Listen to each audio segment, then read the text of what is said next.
बिस्मिल्लाहिर्रहमानिर्रहीम। आज अभी हमने पिछले लेक्चर में अपना इलेक्ट्रिक पोटेंशियल वाला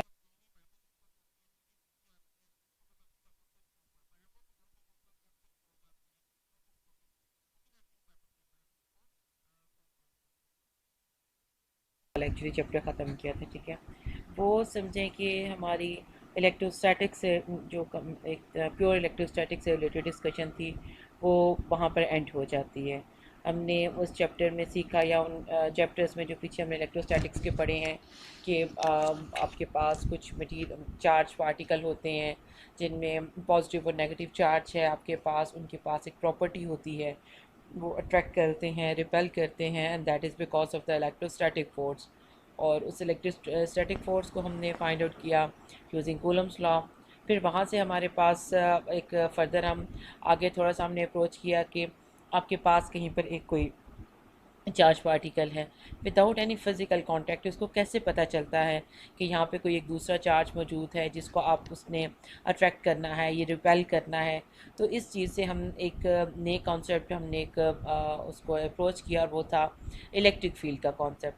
फिर हमने पॉइंट चार्ज की इलेक्ट्रिक फील्ड फाइंड आउट की। इसके साथ फिर हमने different more than one charge particles की इलेक्ट्रिक फील्ड को हमने देखा कि हम किस थ्रू सुपरपोजिशन प्रिंसिपल उनको ऐड करके हम अपना नेट इलेक्ट्रिक फील्ड हासिल कर सकते हैं।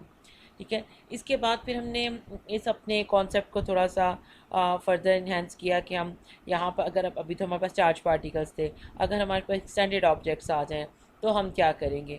तो हमने यही किया कि हमने उनके छोटे से किसी पैच को, एक छोटे पोर्शन को कंसिडर किया और उसको हमने एज्यूम किया अपने पॉइंट चार्ज, और उसके बाद हमने उसका एक रिलेशनशिप ड्रॉ किया एक्सटेंडेड ऑब्जेक्ट्स के लिए। ऑलमोस्ट यू कैन से कि सेम काम हमने किया इलेक्ट्रिक पोटेंशियल वाले में भी, कि हमने उसी तरह से उसका पहले सिंगल चार्ज पार्टिकल का इलेक्ट्रिक पोटेंशियल फाइंड आउट किया और उसके बाद फिर हम एक्सटेंडेड ऑब्जेक्ट्स पे पहुंच गए। इसके साथ हमने कुछ थोड़ी डिस्कशन की थी इलेक्ट्रिक फ्लक्स के बारे में, जिसमें हमने गॉसेस लॉ की एक्चुअली उसको देखा वो क्या होता है। फिर हमने गॉसेस लॉ की एप्लीकेशंस दी, देखी कि किस तरह से हम यूजिंग गॉसेस लॉ हम बहुत आसानी से और लेस कैलकुलेशन के साथ, लेस स्टेप्स के साथ और इजीली इलेक्ट्रिक फील्ड को डायरेक्ट गॉसेस लॉ को यूज़ करते हुए फाइंड आउट कर सकते हैं। ठीक है, आज हम वैसे स्टार्ट करने वाले हैं अपना चैप्टर से 26 चैप्टर हेल्डर रेजनी का 10th एडिशन का। और इसमें इसका जो नाम है that is current and resistance. ठीक है, इसमें हम देखेंगे कि इलेक्ट्रिक करंट क्या होता है, करंट डेंसिटी और ड्रिफ्ट वेलोसिटी का आपस में एक रिलेशनशिप देखेंगे। उसके बाद आज के लेक्चर में हम ये काम करेंगे, कुछ एक दो एग्जांपल करेंगे। उसके बाद नेक्स्ट लेक्चर में फिर हम रेजिस्टेंस एंड रेजिस्टिविटी, ये छोटा सा चैप्टर है, ये 2 लेक्चर्स में इंशाल्लाह हम इसको आई होप कि कंप्लीट कर लेंगे। उसके बाद फिर हमारे आपको पता है कि ट्यूटोरियल लेक्चर्स ऐड हो चुके हैं, तो हम जो आपके इश्यूज़ होंगे या कुछ प्रॉब्लम्स होंगी वो हम उनमें ट्यूटोरियल लेक्चर में ऑफ कोर्स उसको फर्दर डिटेल से डिस्कस कर सकते हैं। ठीक है जी, so let's start with electric current. Electric current क्या होता है। An electric current is a stream of moving charges. जब चार्ज आपका रेस्ट पर होता है तो हमने उसकी इलेक्ट्रोस्टैटिक्स में सारी उसकी प्रॉपर्टीज़ और चीज़ें वो जो कुछ एक्सटेंट तक हम कर सकते थे हमने उसको डिस्कस किया है। Now you when we are talking about moving charges, एक चार्जेस जिनके पास कुछ फ्लो होता है, तो दे आर टर्म्ड एज, हम उस कंडीशन को उसको कहते हैं कि ये करंट है। ठीक है, लेकिन जितने भी सारे चार्जेस अगर आपको मूविंग चार्जेस को आप करंट नहीं कहते हैं। उसकी एग्जांपल बिल्कुल ऐसे ही है कि आप लेट्स सपोज कि आप flow of water through your garden, आपके पास एक आपके गार्डन में कोई जैसे वाटर पम्प टाइप एक चीज़ होता है ना, पाइप सा होता है, उसका होस कहते हैं। तो क्या होता है वो उसमें जो आपका पानी का फ्लो है तो वहाँ पे भी क्या है, चार्जेस मोशन में होते हैं ना। पानी किससे मिलके बनता है, एटम से मिलकर आपके मटेरियल बनते हैं ना। और हमें यही पता है कि आपके जो पार्टिकल हैं, जो एटम्स हैं, उनमें जो फ्री इलेक्ट्रॉन, जो कंडक्टर्स हैं स्पेशली, उनके अंदर आपके पास फ्री इलेक्ट्रॉन्स होते हैं, कंडक्शन इलेक्ट्रॉन्स होते हैं, तो बेसिकली मूव कर रहे होते हैं। पार्टिकल आपके मोशन में होते हैं, ये नहीं कि वो कहीं ठहरे हुए या रुके हुए नहीं होते। लेकिन आप तमाम हर तरह की चार्जेस की मोशन को एक्चुअली करंट नहीं कहते हैं। You must have a net flow of charge. हो सकता है कि अगर एक जगह पे पॉजिटिव चार्ज एक जगह मूव कर रहा है, नेगेटिव चार्ज उसी डायरेक्शन में मूव कर रहा है, या उनकी मोशन इतनी इन आउट को समझे, जैसे हमने फ्लक्स को भी हमने डिस्कस किया था, उसके साथ आप कर सकते हैं कि किसी एक पॉइंट पे इन और आउट जो चार्ज पार्टिकल का है उनका वो सेम अगर हो जाए तो आपको नेट करंट नहीं मिलता। ठीक है, तो करंट आपको वहाँ वो सिंपल पार्टिकल की आप कहेंगे कि उनकी मोशन है, वो मूव कर रहे हैं, लेकिन आपके पास करंट तब आएगा जब आपके पास कोई एक मिनट अपने पेन को शुरू कर लूँ ज़रा, जब आपके पास कोई, ठीक है जी, नेट फ्लो ऑफ चार्ज आएगा, then you can say that there is some current. ठीक है जी, इसकी एक और एग्जांपल ऐसे है कि आप कोई कॉपर वायर अपनी कोई भी आप अपना उसका ले लें और उसको आप क्या करें कि वहाँ पर आपके पास उसमें से आप चेक करना चाहते हैं करंट, तो वहाँ पे ऑफ कोर्स चार्जेस मूव कर रहे हैं। इसको हम इस तरह से देखते हैं कि अगर मैं यहाँ पे इसके अंदर एक हाइपोथेटिकल एक प्लेन अपने इंसर्ट कर दूँ, ये जो आपके सामने एक रॉड सा मैंने लिया हुआ है कॉपर का, तो यहाँ पे क्या होगा कि इसको आपको कोई पार्टिकल रैंडम मोशन में होते हैं, इलेक्ट्रॉन्स रैंडम मोशन में होते हैं, उनकी speed is order of 10⁻6 metre पर सेकेंड होती है काफ़ी। लेकिन अगर आप उनके वहाँ पर जब ऐड करते हैं इसको अपनी देखना चाहते हैं अपनी प्लेन के थ्रू कि कितना करंट से पास हुआ, तो उनमें जो पार्टिकल इन हो रहे होते हैं जो आउट हो रहे होते हैं वो सेम होते हैं, तो आपको कोई करंट नहीं मिलता। आप ये खुद इसी चीज़ को देखें ना कि अगर आप कोई कंडक्टर्स हैं, कॉपर है या आपके पास कोई आयरन है, of course they are good conductors, जब आप इनको पकड़ते हैं हाथ में उठाते हैं तो आपको कोई करंट या इस टाइप की फीलिंग नहीं होती। उसकी रीज़न ये है कि नेट फ्लो नहीं है, वहाँ पे करंट नहीं है, दो पार्टिकल्स आर इन मोशन है। ठीक है, सो इम्पॉर्टेंट थिंग ये होती है कि ये नहीं कि every time you have a flow of charges तो आप उसे कहेंगे कि ये करंट है। आपके लिए you must need some net transport of charges, ठीक है, तब आपको एक करंट मिलता है। दूसरा काम आप ये कर सकते हैं कि लेट्स सपोज आपके पास वही उसी जो आपकी कॉपर वायर थी या रॉड था, आप वहाँ पर बैटरी लगा दें।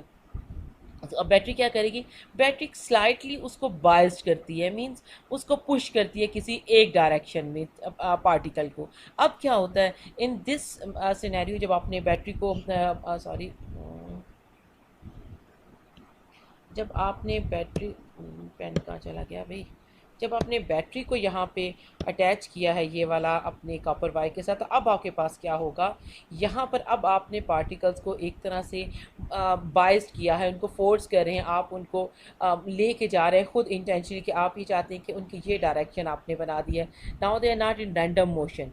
अब आप वो अपनी उस फोर्स के अंडर हैं जो आपने यूजिंग वोल्टेज या जो बैटरी आपने अप्लाई की थी उसके बाद किया था। तो of course in that case you will get, आप हल्का सा आप उसको कोई वोल्टेज देते हैं, हल्की सी तारें, अगर लेट्स सपोज आपकी उसके कॉपर वायर की किसी बैटरी से आप उसको दे रहे हैं, वोल्टेज दे रहे हैं, तो क्या होगा उनको to some extent sort of एक पुश मिलेगा, एक बाइस मिलता है, तो किसी एक डायरेक्शन में उनकी जो रैंडम मोशन थी वो टू सम एक्सटेंट क्या हो जाती है, किसी एक डायरेक्शन में स्टार्ट हो जाती है और अब आपको करंट मिलना शुरू हो जाता है। ठीक है, तो ये करंट से रिलेटेड हमारी थोड़ी सी कुछ अंडरस्टैंडिंग है। So now how we can, अब हम किस तरह से इसको डिस्क्राइब करते हैं अपने करंट को।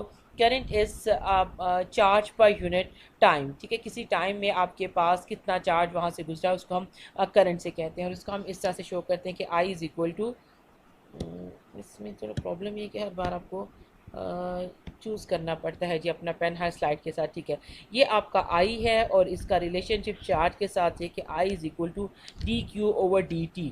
ठीक है, and if you want to know the Q, तो क्यू आप क्या करेंगे, क्यू आप इधर ले आए, उसको आपने इंटीग्रेट किया डी क्यू को, तो आपको क्या मिल जाएगा, क्यू मिल जाता है। और यहाँ पर आप 0 टाइम से जिस टाइम तक आप करंट देखना चाहते हैं उसे करें तो आपके पास I D T, this is the relationship. अगर मैं इसको थोड़ा सा करूँ कि आपके पास क्या आता है कि आपके पास charge is equal to I D T.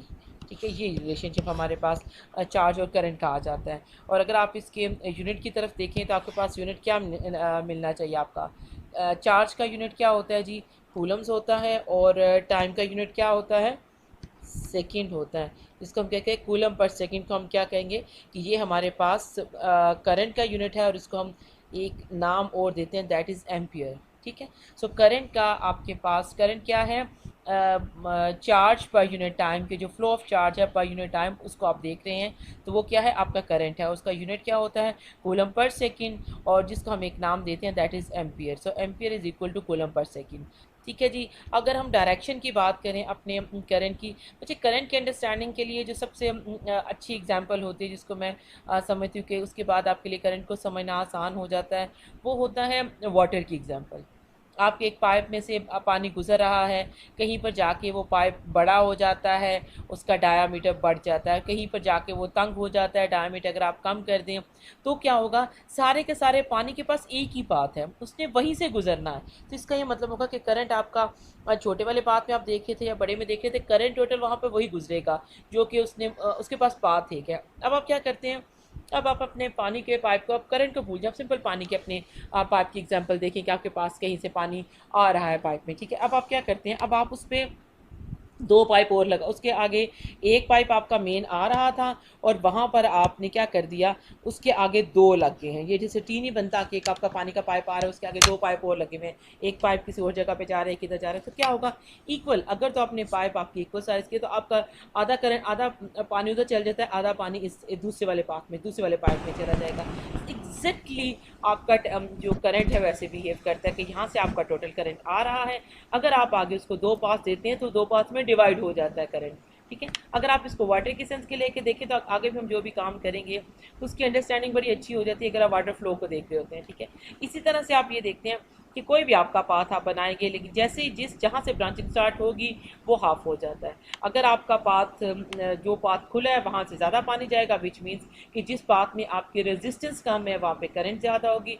इसी तरह से जो आपका पाइप छोटे डायमीटर का है, तंग पाइप है, छोटा पाइप है, वहाँ पे क्या होगा, रेजिस्टेंस ज़्यादा होगी। इसका ये मतलब कि वहाँ से करंट कम पास करेगा, वहाँ से पानी कम गुजरेगा और ज़्यादा पानी बड़े वाले उसमें से जाता है। एग्जैक्टली जो आपका करंट है उसका बिहेवियर वाटर फ्लो के साथ आप उसको चेक कर सकते हैं, ठीक है। तो ये इसका हो गया कि हम उसकी डायरेक्शन को किस तरह से करते हैं कि जैसे ही आप जितने उसके ब्रांचिंग करते चले जाएंगे, आपका करंट या आपका पानी उसी तरह से क्या होता चला जाता है, डिवाइड होता चला जाता है। ये इसी तरह की एक एग्जांपल है, आप इसको देख लें। एक्चुअली मुझे ज़्यादा इसमें कोई नहीं आता, मैं आपके सामने इसको पढ़ देती हूँ कि आप इसको देख लें।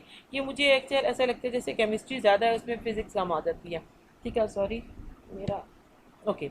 A water flows through a garden hose at a volume flow rate of dV over dt, ठीक है, ऑफ 450 सेंटीमीटर क्यूब पर सेकेंड है।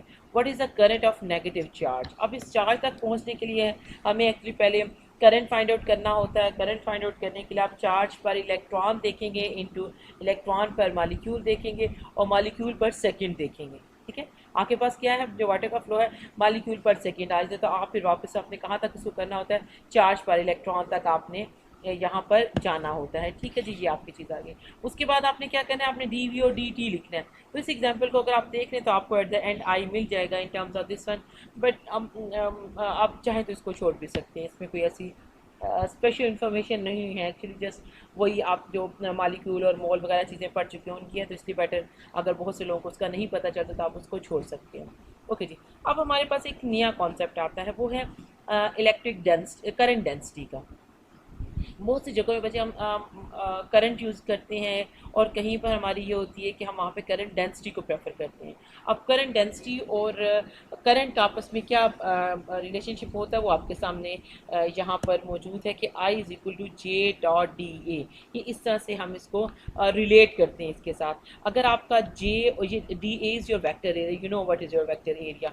अब जे की डायरेक्शन और वेक्टर एरिया की डायरेक्शन अगर सेम हो तो आपको करंट क्या मिलता है, जे डी कॉस थीटा आ जाएगा ना यहाँ पे। अगर मैं इसको ट्रांसलेट करूँ तो ये क्या आ जाएगा, जे ए बल्कि डी ए कॉस थीटा, और अगर आपने यहाँ पे कॉस थीटा क्या रखा है, this is my eraser,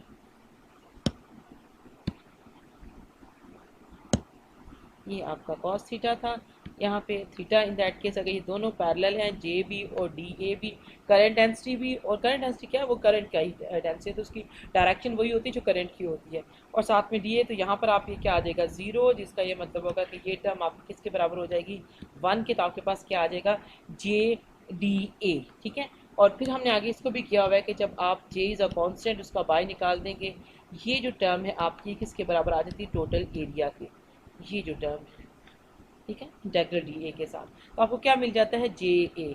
so you can define current density as current per unit area, ठीक है, हमने एक इंट्रोड्यूस कर रहे हैं डिफरेंट क्वांटिटीज़ को, डिफरेंट स्टफ को, जिसको हम अपनी करंट वगैरह में या रेजिस्टेंसेस के जब हम कोई भी से रिलेटेड प्रॉब्लम्स करते हैं तो उनमें हम इन चीज़ों को सॉल्व करते हैं, जिन चीज़ों की हमें ज़रूरत होती है। ये कॉन्सेप्ट है। पहले हमने करंट को का कॉन्सेप्ट समझने की कोशिश की कि when you have a net flow of charge, this is termed as per unit time, of course current आप उसको कहते हैं। लेकिन इसी तरह से हम अब एक दूसरी क्वांटिटी को डिफाइन कर रहे हैं, दैट इज़ करंट डेंसिटी। और करंट डेंसिटी क्या होती है? Current per unit area. ये हमने अभी यहाँ पर इसको ड्राइव किया है। इसका आप बता सकते हैं कि यूनिट क्या होगा? करंट डेंसिटी का, करंट का यूनिट हमने किया ना, कूलम पर सेकंड या amperes. And what about J, the current density, I over A का क्या यूनिट होता है? Metre square. और आपके पास करंट क्या होता है? कूलम। तो आपके पास क्या आ गया? कूलम पर मीटर स्क्वायर, और यू कैन से एम्पियर पर मीटर स्क्वायर। ठीक है, ये आपके पास, सॉरी, यहाँ पे करंट पर सेकेंड पर मीटर स्क्वायर आएगा, और यहाँ फिर आ जाएगा एम्पियर पर मीटर स्क्वायर। ठीक है जी, आपको क्लियर? आई होप कि हो गया। कि कोई ऐसा मुश्किल या कॉम्प्लिकेटेड कॉन्सेप्ट नहीं है। मोस्टली ये वो चीज़ें जो आपने पढ़ी हुई हैं। अब यहाँ पे हम जो कोशिश कर रहे हैं, वो हमारी कोशिश ये है कि अगर कोई ऐसा चीज़ें जो आप पढ़ के आते हैं जिसमें आपका कोई कॉन्सेप्ट क्लियर नहीं है, तो हम उन चीज़ों को डिस्कस करना चाह रहे हैं और थोड़ा फर्दर उसे करेंगे। ठीक है जी। सो अभी तक हमने डिफ़ाइन किया एक चीज़ करंट, ठीक है, this is dq over dt, and then we defined current density. Current density is equal to current per unit area, that is your current density. okay, अब इसकी हम अंडरस्टैंडिंग देखते हैं। लेट्स सपोज हम ये जानना चाहते हैं कि क्या डिफरेंस है करंट में और करंट डेंसिटी में। ठीक है, लेट्स सपोज मैं कहती हूँ कि आपके पास ये, अब अगेन अगर आप एग्जांपल इसमें पानी की भी ले लेना, तो आपके पास यहाँ पे बहुत बड़ा पानी का फ्लो आ रहा है और यहाँ पे थोड़ा कम आ रहा है, तो आप इस चीज़ को देख सकते हैं। अब यहाँ पे आपके पास करंट आ रहा है, करंट यहाँ पे भी वही है, ये टोटल करंट यहाँ पर भी सेम है, यहाँ पर भी सेम है। लेट्स सपोज अगर मैं एक यहाँ पे ये एरिया बनाती हूँ, मैं कहती हूँ यहाँ पे करंट डेंसिटी कितनी है, तो आप डेंसिटी से मुराद डेंस देखें, यहाँ पर देखें 3, ये करंट डेंसिटी आ रही है। और अगर यही एरिया मैं यहाँ पर ले आऊँ, तो आप बता सकते हैं करंट डेंसिटी और करंट सेम होगा या नहीं? दोनों में करंट सेम है, लेकिन करंट डेंसिटी दोनों में जो है वो डिफरेंट है। यहाँ पर कम है और यहाँ पर डेंसिटी क्या है? ज़्यादा है। सो आप कह सकते हैं कि करंट और करंट डेंसिटी में डिफरेंस होता है जी, सेम स्टफ़ नहीं होता। ठीक है जी। उसके बाद हम आ जाते हैं, एक नया कॉन्सेप्ट इंट्रोड्यूस करवाएंगे, that is drift velocity. Drift speed क्या होती है? जब आप किसी कंडक्टर में से कोई करंट पास करती है, तो इलेक्ट्रॉन्स तो वैसे ऑफ कोर्स रैंडमली मूव कर रहे होते हैं, लेकिन जब आप उसको कोई करंट देते हैं, अभी हमने उसको देखा, तो उसको किसी एक साइड पे ड्रिफ्ट मिलती है उन इलेक्ट्रॉन्स को। तो उनकी जो वो जो स्पीड होती है, जो उनके उसको आपके समझे कि आपके वो अप्लाई करने के बाद मिलती है, करंट जब पास हो रही होते हैं, तो उसमें कहते हैं ड्रिफ्ट वेलोसिटी। ड्रिफ्ट वेलोसिटी कब शो करते हैं? वी से। ठीक है जी। अब हम एक्चुअली रिलेशनशिप अपने पास ड्राइव करना चाहते हैं करंट डेंसिटी का और ड्रिफ्ट वेलोसिटी का। ठीक है, ये चीज़ें हमारे जब हम आगे प्रैक्टिकली कुछ चीज़ें जहाँ पर हम करंट का या इलेक्ट्रिसिटी का कोई काम करते हैं, कोई प्रोजेक्ट करते हैं, कुछ चीज़ें स्टेप के आते हैं, तो यहाँ पे ये सारे जो कॉन्सेप्ट हैं ये हमारे इंपॉर्टेंट होते हैं और ये फिर यूज़ होते हैं हमारे उसके लिए। तो इस वजह से हम इनको यहाँ पे डिस्कस कर रहे हैं। ठीक है जी। ओके, अगर आपके पास चार्ज है किसी क्रॉस सेक्शन से, अगर वो गुजर रहा हो और आपके पास कोई टाइम इंटरवल हो, टी हो, तो आप बता सकते हैं कि आपके पास टी टाइम क्या होता है। आपके पास आपको आपका जो इसका रिलेशनशिप है, लेट्स सपोज वी का आप रिलेशनशिप, सॉरी, वी क्या है जी आपके पास?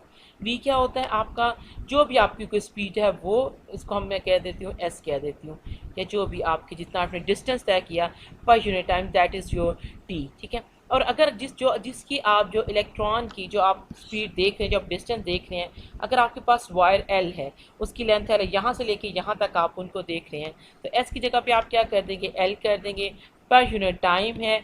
और ये जो स्पीड है, ये आपके अगर कंडक्टर में आपको ड्रिफ्ट वेलोसिटी को आप देख रहे हैं, तो इसको आप वी डी कर सकते हैं। ठीक है, तो यहाँ से आप क्या निकाल सकते हैं? Time is equal to t is equal to L over v d. क्लियर है ये बात?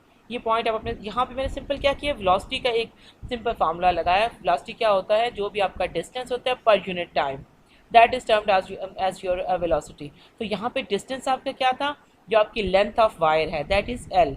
तो एल ओवर टी आपका वी आ गया। उस वी को हमने एक्सप्रेशन नाम दिया, दैट इज ड्रिफ्ट वेलोसिटी, कि वो ड्रिफ्ट है, तो उसको मैंने वी डी इसलिए ऐड कर दिया। तो यहाँ से मुझे क्या मिल जाता है? टी मिल जाता है। Okay, now what about Q हमारे पास क्या होता है? अगर आपको याद हो तो जब हमने चार्ज पार्टिकल के लिए किया था, तो दैट वाज एन ई था।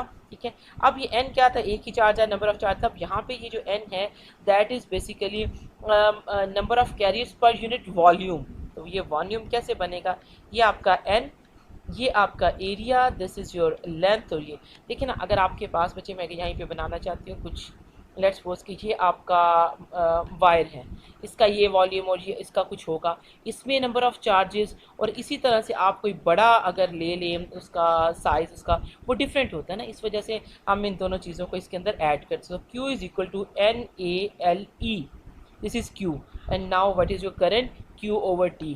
यहाँ से आप Q की वैल्यू और यहाँ से आप T की वैल्यू उठा के यहाँ पर डालेंगे तो आपको क्या मिल जाएगा, NeAVD। ठीक है जी, L ओवर VD क्या है, आपका T है, और दिस इज़ योर Q, ये अभी हमने यहाँ फाइंड आउट किया था। ओके जी, तो VD हमारे पास किसके बराबर आ जाएगा, I ओवर A। चाहे मैं ज़रा जो बाकी थोड़ा मैं से उसको क्लीन कर लूँ यहाँ से।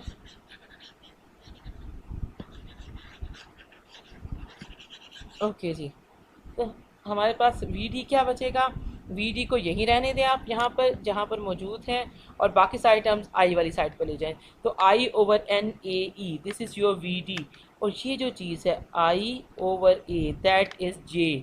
ठीक है, तो J ओवर NE, VD किसके बराबर आ गया, VD is equal to J over NE, और यहाँ से अगर आप J निकालना चाहिए तो J किसके बराबर आ जाएगा, NeVD।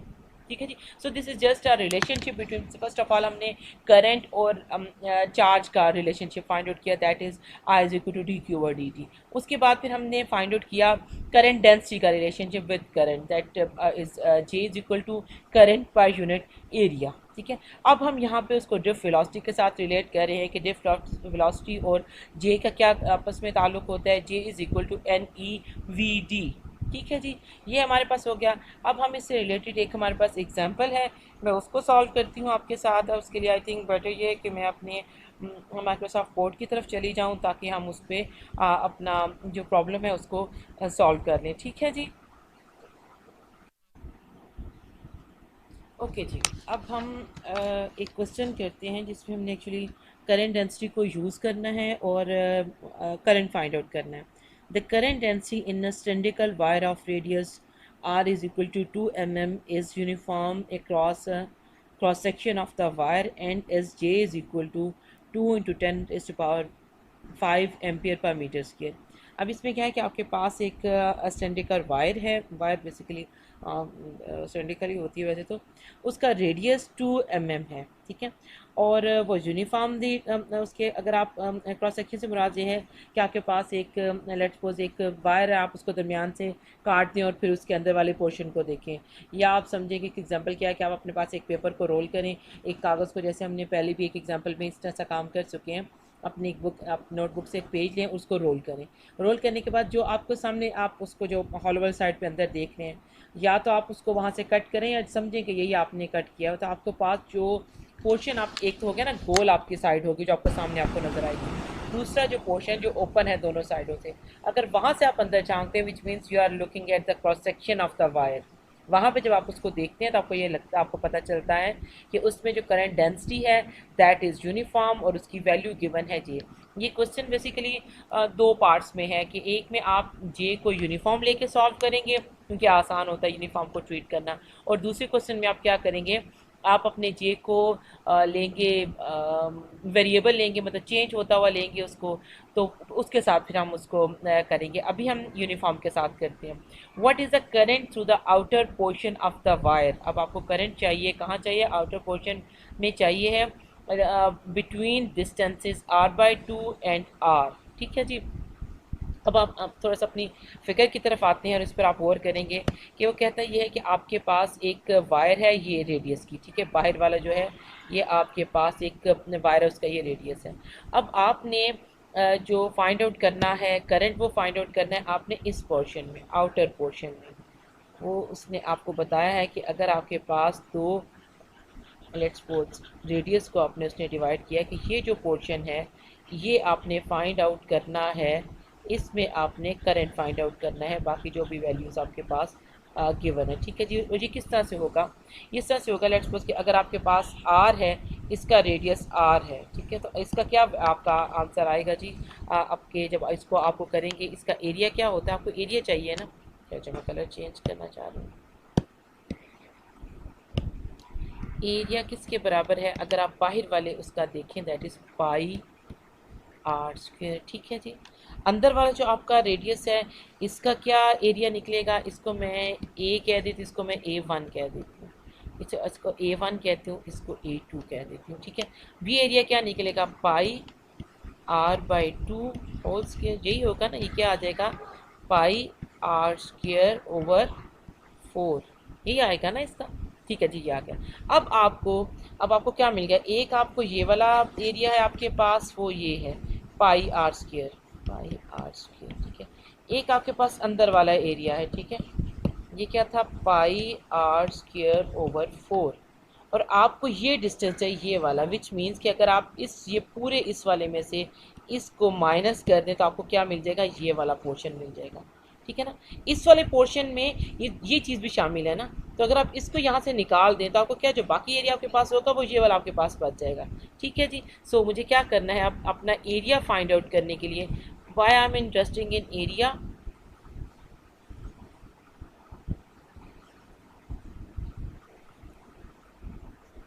एक्चुअली मैं क्या करना चाहती हूँ, मैं जे फाइंड आउट करना चाहती हूँ। जे याद है आपको किसके बराबर था, ठीक है, सबको याद आ गया कि करंट डेंसिटी हमारा क्या था, करंट पर यूनिट एरिया। इसका मतलब है कि करंट तो की वैल्यू हमें गिवन है, अब हमें क्या चाहिए, हमें एरिया चाहिए। एरिया कौन सा चाहिए, वो एरिया जो उन्होंने स्पेसिफाई किया है कि ये जो भी मैंने इसको मस्टर्ड सा किया है इस कलर को, इस एरिया में आपने क्या फाइंड आउट करना है, आपने करंट डेंसिटी फाइंड आउट करनी है, ठीक है जी। तो अब आप क्या करेंगे, एरिया मेरा किसके बराबर आ जाएगा, टोटल में से, ये जो टोटल था इसमें से अगर मैं इस वाले को माइनस कर दूं तो मुझे ये वाला एरिया मिल जाएगा, ठीक है, ये जो बाहर वाला है। So pi are square minus pi are square over 4, जी क्या आंसर आ जाएगा आपके पास, 4 पाई आर स्क्वायर है, आर स्क्वायर है, और यहाँ पे क्या है जी आपके पास 3 पाई आर स्क्वायर ओवर 4, ये आपके पास एरिया आ गया। और आर की आई थिंक वैल्यू हमें गिवन है, अगर आप यहाँ पे देखिए तो आर की क्या वैल्यू है जी, 2 mmr है जी। तो मैं यहाँ पे अब क्या लिखूँ इसकी वैल्यू, 3 पाई की वैल्यू आपको पता है क्या है, ये 4 आ गया, यहाँ पे 0.0 मिलीमीटर है, ये 2 मीटर स्क्वायर आ गया, ठीक है। तो यहाँ पे हमारे पास आप जब पाई की 3 और 4 की वैल्यू लगाएं तो भला क्या आता है आपके पास, मेरे पास आ रहा है जी कोई, एक मिनट, 9.42, ठीक है, और इंटू 10⁻⁻6 आपके पास क्या आ रहा है भाई। आप भी इसको अपनी वैल्यू को कैलकुलेट करें तो हम देख सकें कि आपके पास क्या था। मेरे पास ये एरिया की वैल्यू आई है 9.42 इंटू 10⁻⁻6 मीटर स्क्वेयर। ये कैसे निकला है, फिर हम क्योंकि इस क्वेश्चन में एक ही बात है जो आपने करनी, जो एक ही काम है वो है कि आपने फाइंड आउट करना है एरिया।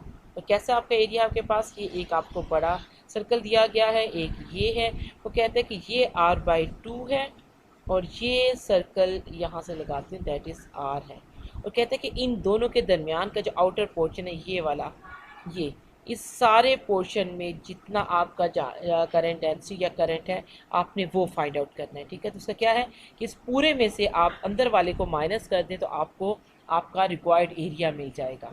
आई होप कि आप इस पॉइंट को समझ गए हैं, आपको ये बात समझ आ गई है कि मैंने इसको क्यों इसमें से, मैंने टोटल में से, लेट्स सपोज कीजिए आपका टोटल एरिया क्या है 10 है, अंदर वाला क्या है वो 4 है, आपको ये वाला चाहिए ये, तो इसको क्या करेंगे आप 10 में से 4 को निकाल दें तो आपको क्या मिल जाएगी, वैल्यू इसकी मिल जाएगी जो कि आपके पास रिमेनिंग था, ठीक है। यही काम मैंने यहाँ पे किया, इसको मैं क्या देती हूँ, ये मेरा क्या हो गया, ए हो गया, ठीक है। अब हमने क्या, हमारे पास क्या फार्मूला, जब हमने क्या करना है, हमारे पास करंट हमारे पास है जी जे ए के, ठीक है। करंट पहले मैं लिखा था करंट डेंसिटी बराबर होती है करंट पर यूनिट एरिया के, तो करंट किसके बराबर हो जाएगा, आपका current density into area. Current density आपको गिवन है, क्या गिवन है भाई, थोड़ा सा करंट डेंसिटी क्या गिवन है जी हमें, यहाँ पे है 2 × 10⁵ ठीक है जी। ये वैल्यू यहाँ पे लिखते हैं 2 × 10⁵ है। और आपका एरिया भी आपने क्या निकाला है 9.42 × 10⁻⁻⁶ ठीक है जी। इसको मैं यहाँ से रिमूव करूँ ताकि हम क्लियर कट इसको देख सकें। तो जी ठीक है, अब हमारे पास अब आप ये वैल्यूज़ निकाल सकते हैं कि आप देख लें कि आपके पास क्या आता है। 2 × 10⁵ है यहाँ पर, वो 10⁻⁻⁶ है, ये मल्टीप्लाई आपस में हो रहे हैं ठीक है। मेरे पास इसकी वैल्यू क्या है, आप भी कैलकुलेट करें, मैं भी ज़रा कैलकुलेट कर लूँ मेरे पास क्या आता है। ठीक है जी, ये कुछ 1.9 आएगा। और जे क्या है, जे करंट पर यूनिट हमने इसका भी निकाला था एम्पियर पर मीटर स्क्वायर हमारे पास इसका यूनिट आया था। और ए का यूनिट मीटर सॉरी स्क्वायर होता है ठीक है। इससे कैंसिल हो जाएगा, हमारे पास 1.9 एम्पियर करंट की वैल्यू है ठीक है जी। यही आपका आ रहा है या कुछ और आ रहा है, इसको भी हम डिस्कस कर लेते हैं। सो बच्चे आपका क्वेश्चन ये था कि आपके पास गिवन है, आपके पास जो करंट डेंसिटी है वो चंडीगढ़ वायर में से गुजर रही है, उसका रेडियस 2 mm है। और जो क्रॉस सेक्शन पे आप देखते हैं तो उसका जो करंट डेंसिटी है वो कांस्टेंट है, मींस के उसकी सारी यूनिफॉर्मली डिस्ट्रीब्यूटेड है, यूनिफॉर्म है उसके अंदर ठीक है। तो आपने करंट फाइंड आउट करनी है आउटर पोर्शन में। वो जो आउटर पोर्शन है उसकी उन्होंने डायमेंशन दी हुई है कि आपने r और r/2 के दरमियान में जो डिस्टेंस है उस वहाँ पर आपने फाइंड आउट करना है। तो हमने सबसे पहले एरिया फाइंड आउट किया, वो एरिया जो गिवन है जिसकी हमने जहाँ पर हमने करंट फाइंड आउट करना है यूजिंग जे, वो हमने एरिया फाइंड आउट कर लिया। फिर सिंपल हमारे पास एक रिलेशनशिप है करंट का, करंट इज इक्वल टू जे ए। इसका ये मतलब है कि यहाँ पर आप वैल्यूज पुट करेंगे तो आपको क्या मिल जाएगा, आपको करंट मिल जाएगा। आई होप कि ये क्वेश्चन आप समझ के होंगे। ये चीज़ थी बच्चे, अगर आपको याद हो तो हमने जब करंट का किया था ना तो हमने यहाँ पे इसको जे ए के साथ किया था ठीक है। क्रॉस सेक्शन की बात करते हैं तो आपके पास जो करंट की डायरेक्शन होती है वही आपके जे की डायरेक्शन होती है, और ये वेक्टर एरिया यहाँ पर आपके पास आ जाता है ठीक है। तो इसमें आप क्या करते हैं कि आपके पास इसका और इसका एंगल सेम जब आ जाता है तो आप इसको, हमने वो ये चीज़ पहले हमने सारी प्रूव किया है कि यहाँ पे जे बाहर आ जाता है, यहाँ पे आपके पास एक्चुअली डी ए था, ये डी ए आ जाता है, तो यहाँ पे आपको क्या मिल जाता है जे ए। हमने किया ये तब इस्तेमाल हो सकता है, ये इस फार्मूले को आप तब यूज़ करते हैं जब आपके पास जे क्या हो, जे यूनिफॉर्म हो, मींस कांस्टेंट हो। अगर जे आपका कांस्टेंट नहीं है, वो नॉन यूनिफॉर्म है, तो आपको ये पता होना चाहिए वो किस पर डिपेंड करता है। अगर तो वो एरिया या किसी ऐसी चीज़ रेडियस पे किसी उस डायमेंशन पे डिपेंड नहीं करता तो आप उसको इंटेग्रल से बाहर लेके जा सकते हैं। तो इसलिए इस इक्वेशन में, इस क्वेश्चन में, क्योंकि जे वाज यूनिफॉर्म, यूनिफॉर्म का मतलब आप उसे कांस्टेंट समझते हो, बाहर निकालते उसकी कोई ना कोई वैल्यू गिवन है। But if J is not uniform या J is non uniform, in that case आप इसको इंटेग्रल से सॉल्व करते हैं, डायरेक्ट इससे जे ए लिख के सॉल्व नहीं कर सकते ठीक है। अभी हम नेक्स्ट एग्जाम्पल इसी चीज़ को समझने के लिए, इसको बेटर अंडरस्टैंडिंग के लिए देखते हैं, और वहाँ पे हम फिर इसको समझते हैं कि हम किस तरह से जे को ट्रीट करेंगे if our J is non uniform ठीक है। इसमें से अगर कोई क्वेश्चन है तो आप अभी देख लें उसको। ओके जी, अभी हमने डिस्कस किया हमारा जो चार्ज डेंसिटी थी वो यूनिफॉर्म थी उसके अलॉन्ग क्रॉस सेक्शन से मुराद ये है यूनिफॉर्म इस तरह से है कि आप अपना, जो मैंने अभी आपसे कहा था कि आप एक पेपर ले उसका रोल करें ठीक है, उसका जो हॉलो साइड है, जो आपकी खाली साइड है, वहाँ से अगर आप उसको देखते हैं तो जो बाहर का आपका पोर्शन है दैट वो उसी तरह से होता है जैसे आपने उसको वायर का काटा हो तो उसका क्रॉस सेक्शन आपको नज़र आ रहा हो। तो उस सारी जगह पे आपके पास क्या था, करंट डेंसिटी वहाँ पर यूनिफॉर्म थी। अब हमारे पास अगला क्वेश्चन है जिसमें आपकी जो करंट डेंसिटी है सेम आपके पास वायर है, सेम उसके सब कुछ है, और उसी आउटर एरिया का आपने फाइंड आउट करना है करंट। लेकिन अब आपके पास क्या है कि आपका जो वो है charge density that is not non uniform. Suppose instead that the current density through a cross section varies with radial distance r. इसका ये मतलब है कि जैसे आप आर को बढ़ाते चले जाएंगे वहाँ पे जो आपका है करंट डेंसिटी है वो वेरी करती चली जाएगी with respect to r, J is equal to a r square है मीन्स आर के साथ जैसे जैसे आर चेंज होगा वैसे आर क्या आपकी उसका रेडियस था तो वो उसके साथ वो भी चेंज होती चली जाएगी। In which a is 3 × 10⁻11 ampere per metre four hand, r is in metres, ठीक है। what is now the current density current through the same outer portion of the wire। outer portion में अब आपने current find out करना है, बाकी सब कुछ ठीक है, ठीक है। इसमें एक और चीज़ आप करेंगे कि यहाँ पर हमने जो पीछे रखी है, मुझे थोड़ा ज़्यादा छोटा हुआ, 1 मिनट, वहाँ पर जो हम कर रहे थे एरिया अपना सिलेक्ट कर रहे थे, वहाँ पे क्या था, चूँकि हमारे पास, अच्छा ये भी बड़ा हो गया है, 1 मिनट थोड़ा सा वेट करेंगे बच्चे, इसको मैं थोड़ा छोटा करूँ। ओके जी, ये क्वेश्चन था हमारा, ओके अब इसको मैं याद रखती, ठीक है।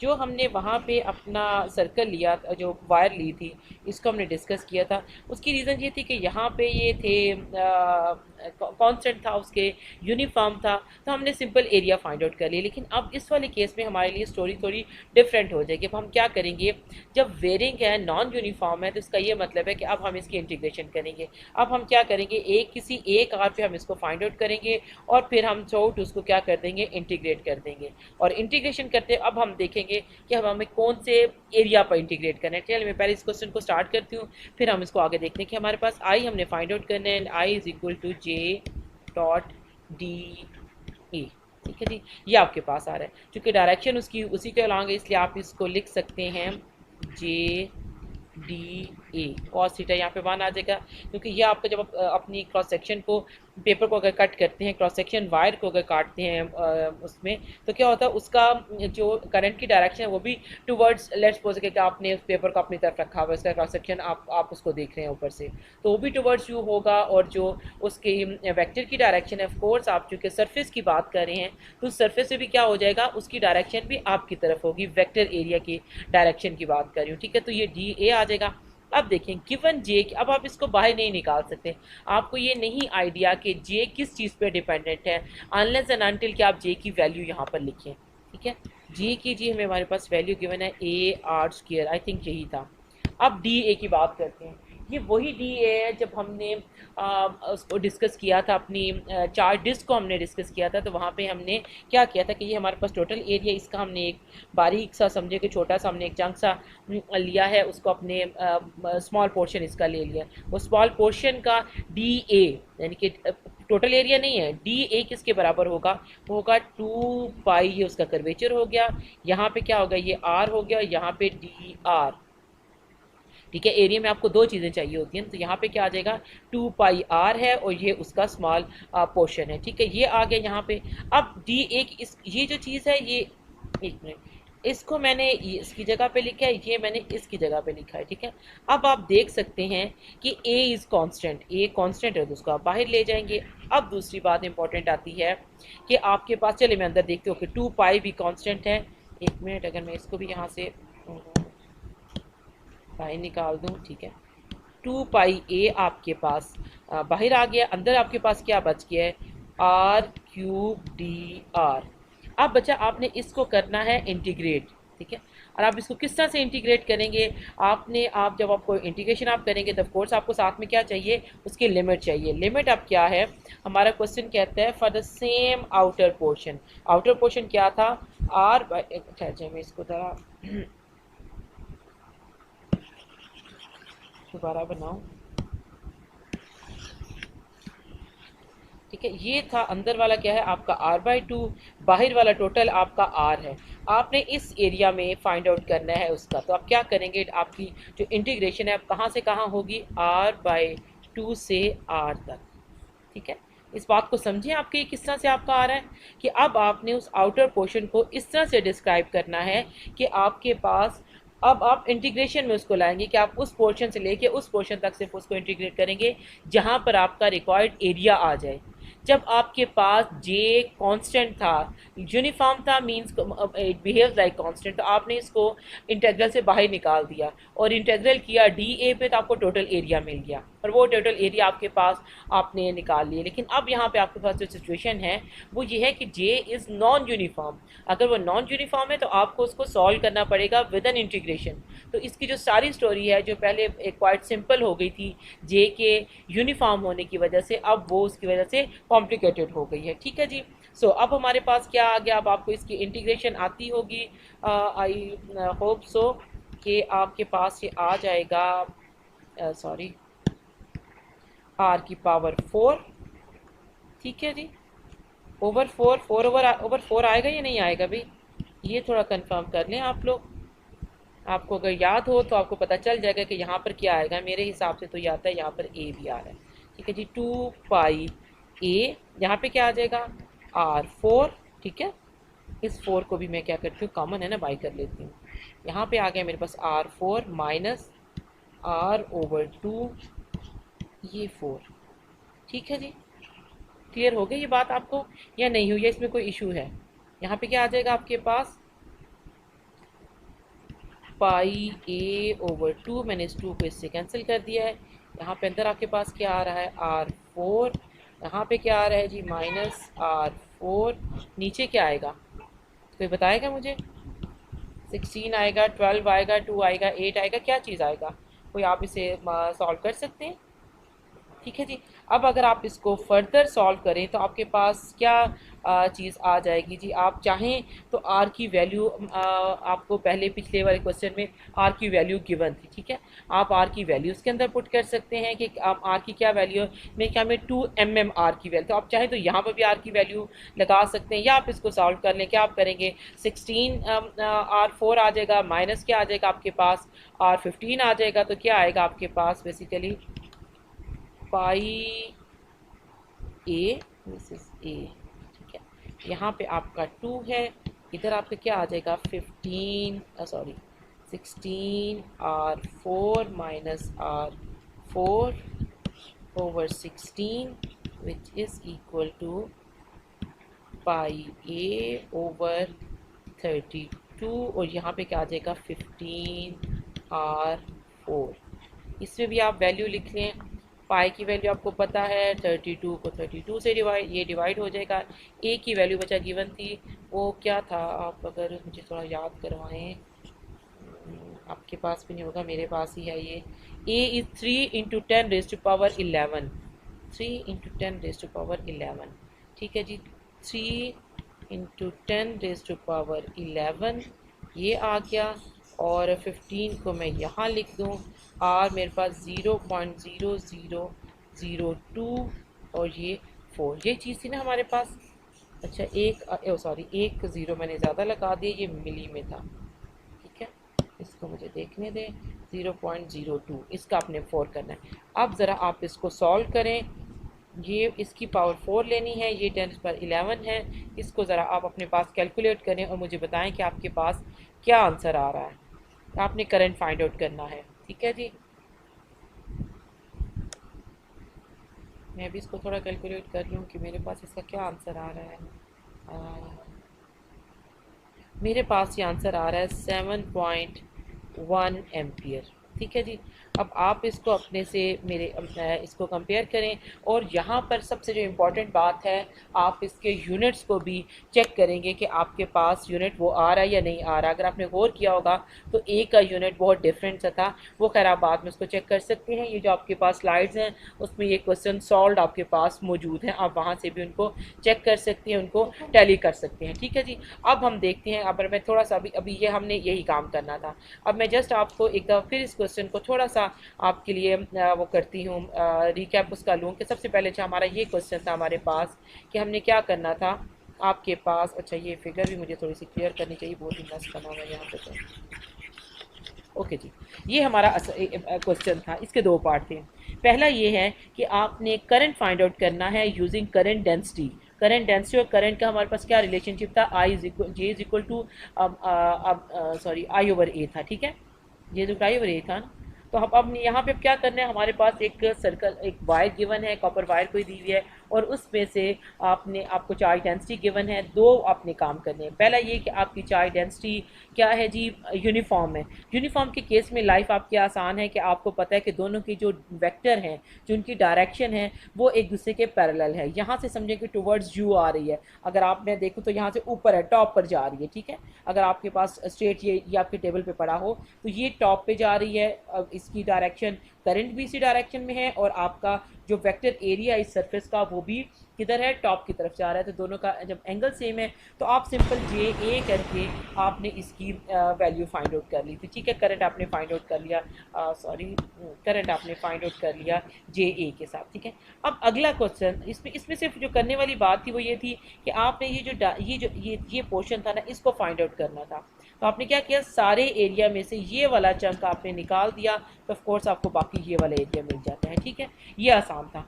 लेकिन अगला क्वेश्चन उन्होंने आपको ये दिया कि in case your current density is non uniform which mean it is function of r. R ये क्या है कि आपका इधर से आर चेंज हो रहा है, ठीक है। इसके साथ साथ आप अगर अंदर वाली साइड पे उसकी डेंसिटी हो रहा है, बाहर कुछ हो रहा है, ये वेरी कर रहा है विद रिस्पेक्ट टू आर। ए तो आपका कांस्टेंट है ना, ठीक है। अब इसका ये मतलब है कि आप उसको अपने इंटीग्रेशन से राइट अवे बाहर नहीं पुल कर सकते, आपको उसको वहाँ पर सॉल्व करना पड़ेगा, ठीक है। ये हमारा दूसरा क्वेश्चन था, आपने यहाँ पे इसको सॉल्व करना था। हमने क्या किया, हमारे पास जो फार्मूला है हमने उसके मुताबिक ये किया कि हमने यहाँ से एक छोटा इसका चंक लिया है जिसको डी आर हम कहते हैं, उसको मैंने यहाँ पे इसके एरिया में लिखा, क्योंकि अब मैं इसको बाहर नहीं निकाल सकती, क्योंकि मेरे पास बच्चे पहले मैंने आपको बताया था डी ए, ये जो ओवर है ना पूरी की पूरी चीज़, पूरी उसके ऊपर आपको ये देता है कि आपको टोटल एरिया इससे मिलता है। लेकिन अगर इसके साथ कोई और चीज़ आ रही है और तो वो आपको उस तरह से आप फिर इस वाली सिचुएशन पे नहीं पहुंच पाते, तो आपको उसको अंदर ही सॉल्व करना होगा। तो यहाँ पे क्या आता है, ये तो आपके जे की वैल्यू थी, ये बच्चा आपका क्या है, ये आपका डी ए है, स्मॉल पार्ट है टोटल एरिया का, यहाँ पे डी आर आ रहा है। अगर ये ना होता तो ये 2πr² आ जाता है, ठीक है। तो यहाँ पे डी आर से मुराद ये है कि बेसिकली ये भी एक लेंथ है आर, ये भी आर डी आर उसका स्मॉल पोर्शन कोई और वैल्यू है, ठीक है जी। हमने यहाँ पे इसको इसके साथ सॉल्व किया, जो कांस्टेंट से फिर हमने बाहर निकाल दिए। हमारा चूंकि इंटीग्रेशन डी आर पे था तो आर को हमने अंदर रहने दिया। इसको मैं इंटीग्रेट करती हूँ तो आर 4/4 आ जाता है, और फिर सिंपल मैंने इसके ऊपर क्या किया बचा, लिमिट अप्लाई की है। आई होप कि ये आपको बात समझ आ गई होगी कि किस तरह से हमने एक बेसिकली रिलेशनशिप ड्रॉ किया था करंट डेंसिटी और करंट का, ठीक है। उसके बाद फिर हमने कहा देखा है कि अगर आपको करंट डेंसिटी गिवन हो तो आप उससे करंट कैसे फाइंड आउट करते हैं। करंट डेंसिटी दोनों फॉर्म में हो सकती है, ये भी हो सकता है कि वो विद आर या किसी चीज़ का फंक्शन हो, नॉन यूनिफॉर्म हो, और करंट डेंसिटी आपकी यूनिफॉर्म भी हो सकती है, ठीक है। तो इन दोनों सिचुएशन को हमने देखते हुए इस प्रॉब्लम को सॉल्व किया है। ये ऑफ कोर्स इम्पॉर्टेंट पॉइंट है, तो हम इसको देख लेंगे। अभी तो ये है कि नेक्स्ट आपका जो क्विज़ है वो मैंने आपका जो पिछला चैप्टर है उसको कंप्लीट उसका रखा है, तो इसके बारे में भी हम क्लास में फिर डिसाइड कर लेते हैं कि इसका चैप्टर कंप्लीट हो जाए तब हम क्विज़ कर लें, क्योंकि नेक्स्ट लेक्चर में इंशाल्लाह ये चैप्टर भी कंप्लीट हो जाएगा हमारा। तो आई होप कि आपको इसमें कोई प्रॉब्लम नहीं होगी। इन केस आपको कोई प्रॉब्लम है तो काइंडली आप मुझसे उसको पूछ सकते हैं, और या तो आप अपने हमारा जो डिस्कशन सेशन है उसको ज्वाइन करें। इन केस अगर आप उसको नहीं ज्वाइन करें तो काइंडली आप मुझे ईमेल कर दें। कुछ आपके पास व्हाट्सएप वट एवर जो भी व्हाट्सएप पे आप बहुत मैसेज करते हैं, आप 300 मैसेज आपस में बातों के वो सेंड कर देते हैं, तो काम की बात फिर नहीं हो सकती है। तो आप मुझे ईमेल पे आप इस चीज़ को पूछ सकते हैं कि आपने क्या डिस्कस करना है, या आपको कोई अगर इशू है तो, ठीक है जी। ओके जी बच्चे, अल्लाह हाफिज़, इंशाल्लाह फिर मिलते हैं।